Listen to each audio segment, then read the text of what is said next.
ആത്മബന്ധുക്കൾക്ക് വിനീതമായ നമസ്കാരം.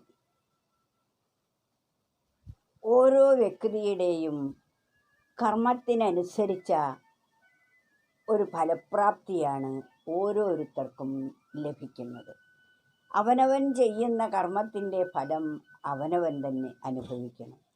അതാണ് താൻ നിരന്തരം ചെയ്യുന്ന കർമ്മങ്ങൾ താൻ അനുഭവിച്ചിടുകെന്നേ വരൂ എന്ന് പറയുന്നത്. അതുകൊണ്ട് ഇവിടെ ഭഗവാൻ പറയുകയാണ്, 18-ാം അധ്യായത്തിലെ 45-ാം ശ്ലോകത്തിൽ പറയുന്നു, സ്വേ സ്വേ കർമ്മണ്യഭിരത സംസിദ്ധിം ലഭതേ നരാം സ്വകർമ്മനിരതസിദ്ധിം യഥാ വിന്ദിത തശ്രണൂ. അതിൻ്റെ വിവർത്തനം ഒന്ന് കേൾക്കൂ. താന്താങ്ങളുടെ കർമ്മത്താൽ മർത്യന്മാർ സിദ്ധി നേടിടും, സ്വകർമ്മനിരതൻ പൂകും ഏതുപോൽ സിദ്ധി കേളതും. ഓരോരുത്തരും അവനവൻ്റെ കർമ്മം കൊണ്ട് ഏതു തരത്തിലുള്ള കർമ്മമാണോ ചെയ്യുന്നത് ആ കർമ്മം, ഇവിടെ ആദ്യം പറഞ്ഞിരിക്കുന്നത് ബ്രാഹ്മണൻ്റെ കർമ്മം ബ്രാഹ്മണൻ അനുഷ്ഠിക്കുക തന്നെ വേണം. ക്ഷത്രിയൻ്റെ ധർമ്മം ക്ഷത്രിയൻ അനുഷ്ഠിക്കണം. ക്ഷത്രിയൻ ശൂദ്രൻ്റെയോ ബ്രാഹ്മണൻ്റെയോ കർമ്മം ഏറ്റെടുക്കരുത്. അവനവന് നിയുക്തമായ കർമ്മങ്ങളായിരിക്കണം അവനവൻ ചെയ്യേണ്ടത്. അതാണ് താന്താങ്ങളുടെ കർമ്മത്താൽ. ശൂദ്രന് വിധിക്കപ്പെട്ട കർമ്മം എന്താണോ അത് ശൂദ്രൻ ചെയ്യേണ്ടതാണ്. 4 പേരെയും ബാക്കി 3 പേരെയും ശുശ്രൂഷിക്കുക, അതാണല്ലോ ശരീരം ചെയ്തുകൊണ്ടിരിക്കുന്നത്. ശൂദ്രൻ എന്നത് ശരീരത്തെ സൂചിപ്പിക്കുന്നു, വൈശ്യൻ എന്നത് മനസ്സും, ക്ഷത്രിയൻ എന്നത് ബുദ്ധിയും, ബ്രാഹ്മണൻ എന്നത് ആത്മാവിനെയും ആണ് സൂചിപ്പിക്കുന്നത്. അപ്പം ശരീരം ചെയ്യേണ്ട പ്രവൃത്തി മനസ്സിനോ ബുദ്ധിക്കോ ചെയ്യാൻ സാധിക്കുകയില്ല. ശരീരം ചെയ്യേണ്ടത് ശരീരം തന്നെ ചെയ്യണം.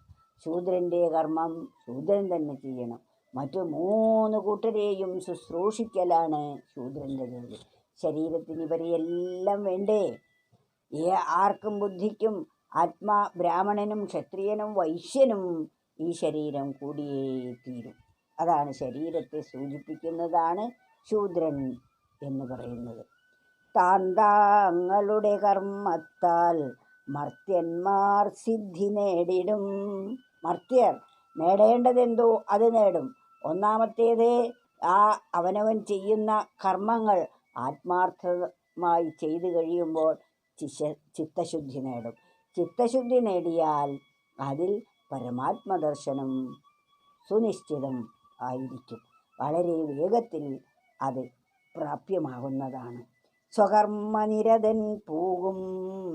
സ്വന്തം കർമ്മം ചെയ്യുന്ന അതിൽ നിരതനായിട്ടുള്ള ഒരു വ്യക്തി, അതിൽ തൽപരനായി ആത്മാർത്ഥമായി ആ കർമ്മം ചെയ്യുന്നവൻ എത്തേണ്ടയിടത്ത് എത്തുന്നു. എവിടെയാണോ എത്തിച്ചേരേണ്ടത് അവിടെ എത്തുന്നതാണ്.